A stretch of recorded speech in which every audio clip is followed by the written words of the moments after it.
and powerful thing in the world is a repetitive thought, but sometimes the most dangerous thing in the world is a repetitive thought. Absolutely. And we think about the most beautiful things we create is because we're obsessed with this new idea and this new thought that we want to build something.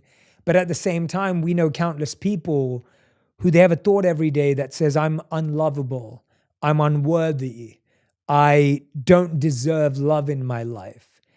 If someone's having a negative, repetitive thought, specifically around self-worth, what they believe they deserve in love, where do they start with that thought? Well, we think primarily 90% of the time we think the same thoughts as we thought the day before. The challenge with that is the thought that you keep thinking over and over again becomes a belief. And nerve cells that fire together wire together. So the more nerve cells fire, the more they develop long-term relationships and the more hardwired they become. The more hardwired they become, the more automatic they are. The more automatic they are, the more unconscious they become. So the process of change really requires becoming conscious of your unconscious thoughts, which means just because you have that thought doesn't necessarily mean it's the truth. If you have that thought and you accept it, you believe it, you surrender to it without analyzing it, that thought will lead to the same choice, which will lead to the same behavior, which will create the same experience, which then will produce the same emotion. The same emotions then drive our very same thoughts. In time, our biology, our neurocircuitry, our neurochemistry, our hormones, and even our gene expression stays the same because we're the same.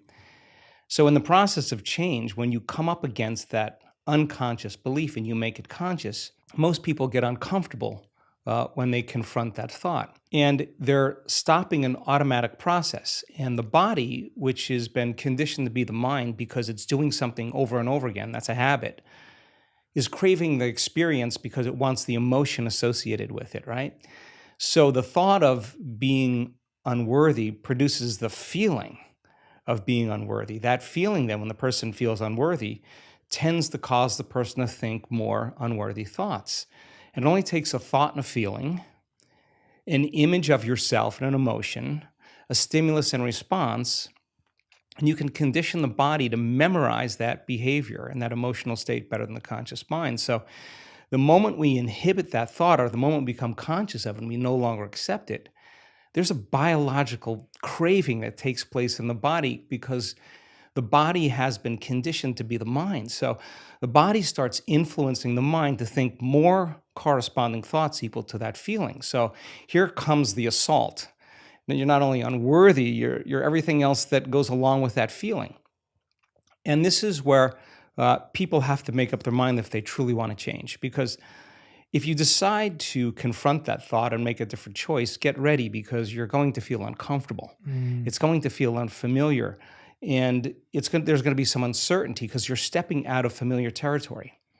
You're stepping out of the known and you're stepping into the unknown. Now, this is really when you leave the bleachers and you get on the playing field because the brain immediately looks around in its environment to see if anything's changing because you're changing, and you see that nothing in your world is changing because you actually haven't fully changed yet. So the moment we look for evidence in our life and we don't see it, sooner or later, most people accept that thought, which leads to the same choice, which creates the same behavior, which creates the same experience, that produces the same feeling. And then they say, oh, this feels right to me. No, that feels familiar because you've just returned back to the known self.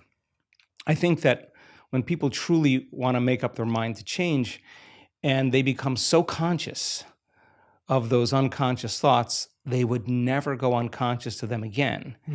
That's the moment the body is being reconditioned to a new mind. If you inhibit that choice, that leads to that habit or that behavior.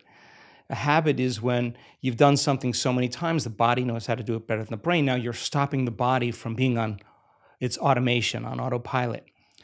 And if the body's craving the feeling of unworthiness and you're stopping the body from feeling that way, and you're aware in your life how you speak, you're aware in your life how you're feeling, and you're checking in, you're saying, do I really want to feel this way? This is that river of change where you're going from the old self to the new self. So it makes sense then, if those principles in biology work